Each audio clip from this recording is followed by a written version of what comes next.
دعائے ورکا رب اجعل هذا بلد آمنا یا اللہ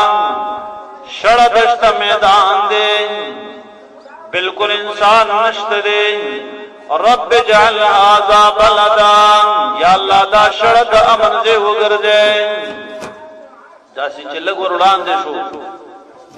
نو مفسرین لکلی پلی بی بی و تا آواز کو این تترکنا فی هذا الوادی لیس فی انسان ولا انیس یا ابراہیم خزیو تا آواز کو ابراہیم علیہ السلام چت دی پری خستلو نہ انسان شتان نہ دی انسان کا اصلات شتان این تترکنا فی هذا الوادی لیس فی زرع ولا زروع نہ فصل شتان نہ سبزہ شتان نہ بوٹی شتاو نہ ونشتا چات دی پری خستلو دریزلے وداخل کو ابراہیم علیہ السلام مخ نہ را گرځاو نو چکل څه ته لاړ داسې لګړان دي شو په څلورم ځل وتاغه کو ویل الله امرک بهذا یا ابراهیم تا د الله دا خبر کړي چې دا خپل زنانه خپل معصوم بچي پرې د بده کې قال نعم ویل او ما تعالی وی خزم غیرتی خزو د ابراهیم علیه السلام قالت اذن لا يضيعن الله ذکر الله د حکم کړي الله بمن بربادي بس په دغه دې معصوم بچي او خپل کړه دای پرې او تش میدان دې تش او اوس خو چې ورش خېوي مانه په خانه کعبه ورننه وځي خو بیت الله ورننه وځي عقل به حیران نو په دغه ځای کې تشه د شړاګه لکه داس پیر ځنګل هیڅ یو شی نه نو حاجره رضی الله تعالی عنها دا غسر وبم ختم شوی او کجوري ختم شوی تندر واخدل او خپل معشوق باندې ریدلا نو چې کله ریدلا نو لاړه کوه صفا د صفا ډېرې ته وخته سیو غونډای و چې دې ته وختلا منډه وکړلا جوړه کې منډه وکړه چې زما زوی دې لاندې چرته شینه ونه مروه ډېرې ته وخته بیا د مروان راغله دې جوړه کې بیا منډه وکړه صفا ته وخته و چکر دې ولګا بیا زنانه بوټیو ستړې شول نو چې کله ستړې شول د انسان دا ساکل شور کوي نو ځان ته وایسا اسکوت چپشا لگا چپشا څه आवाज راغی او غیبی आवाज راغی حاجری رضی اللہ تعالی عنہ درخواست کو شتت مدد والا چې زما مدد وکي شتت نصرت والا چې زما نصرت وکي یو غیبی आवाज راغی او ستا مدد نصرت و شروع چې پان گئی د اسماعیل علیہ السلام پوت زمره ولا او پوندې سړي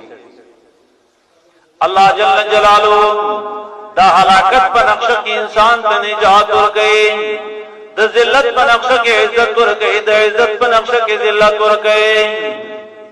اخا پښ ولا چې دې دې ما خو د زمري غم کو او پوت ولا چرال زمره مره غایب چې پانګه وکړو د اسماعیل علیہ السلام پوت چینا راوتی و زمزم چینا دیو ته زر زر ویل زمزم بس ودرېږي نبی علیہ السلام وی کدی دا زمزم ټکه نه ویلې ټول عرب ته خړو بيدل وخت ورېدو زمای عزتمندو جرهم قبیله را جرهم قبیله را او د محمدګړ د کوچانو په شان وګرځیدل وبخنوي نو حاجری رضی الله تعالی عنہ فرمایل موږ خانو له بور کوو موږ دلته پرې دا ویل دوبو داوا باندې کوي ویل نه کوو ویل لازم اسماعیل علیہ السلام نزل میں شو غټ وعده کو په بنی جرهم قبیله کې ابراہیم علیہ السلام د شام نه راغی پاسور دے اسماعیل علیہ السلام د کور نو ته د ښکار لتلې بډاس پنګره معزز پنګره را د اسماعیل علیہ السلام کډی ته ویل خاوند دې شو ښکار لته ویل شپې څنګه ویل ډېرې پرې شپې ولی ویل لوګه ده تنده ده صحرا ده شړه دشته ده خول چې اسماعیل علیہ السلام راغی ورته وایه دا د دروازې چوکاټ دی خراب دی بدلې کړه ویل صحیح ده اسماعیل علیہ السلام کور ته راغی تپوس یې وکړ ویل څوک راغلی ویل او یو بوډا سپین ږیری پاس سور راغلی سلام یې کو د سلام نه وروسته ویل چې دا د دروازې چوکاټ دی خراب دی بدلې کړه هغه ویل یو دوه درې مخه دی ته زما د دروازې چوکاټ یې ځه ما ته پلار ویل چې دې کا طلاق تمه چوکاټ اسماعیل علیہ السلام دې موادو کو بابن جرهم قبیله کې واپس ابراهیم علیہ السلام د شام نه تشریف راوړو ته پوښیو کو کور کې څه صورت حال دی ول ډېری مزیدار شپې دي د ښکار غوخي خرو زمزم وبسکو خسته شپې دي اسماعیل علیہ السلام ته ابراهیم علیہ السلام سوال جواب پر کوو دا چوکاټ دې مزیدار دي چې خراب نه کې چراغ ول سوک راغلی او سپینګری بوډا راغلی صحیح ویل ویل چې دا چوکاټ دې صحیح دی بدل نه کی ول بس ته زما چوکاټ یو دغه زما پلار وخت تیرې دا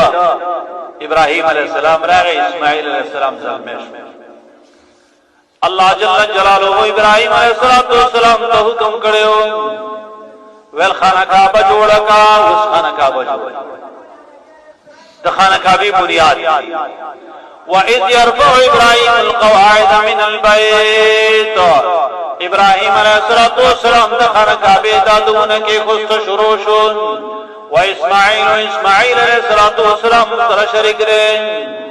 دواړه پلار د خانه کعبه جوړ او پلار دیوال کوي او زوی ګټي وړي ابراهیم علیہ السلام ته الله جل جلاله یو قدرتی او آسمانی پوره یو درولا هغه توي مقام ابراهیم واتخذوا من مقام ابراهیم مصلا دا یو کانه چې ابراهیم علیہ السلام په دیوال چتو کانه به خود چته دو الله جل جلاله کانه په توري نمونه اوس په حرم کې غیره پروت دی د دوړ خو نشانه ده او چاندي دي داو دواړه خانه کعبه جوړي پلارو زوی او دواړه سوي قائلين ربنا تقبل منا انك انت السميع العليم یا الله ستاسو جوړو خانه کعبه جوړو داسنه چې جوړم قران قبولم نشي یا الله ستاسو جوړو خانه کعبه جوړو دا عمل زمون قبول کی واپس راون لګي دعا ادا کولا دواړه پلار زوی نبیان پلار نبی زوی نبی او جوړیم خانه کعبه او دعا کوي یا الله ستاسو رضا د پاره ستاسو کور جوړو دې قبول کړي نو د ټولو له خبره ده څومره جماعتونه چې په دنیا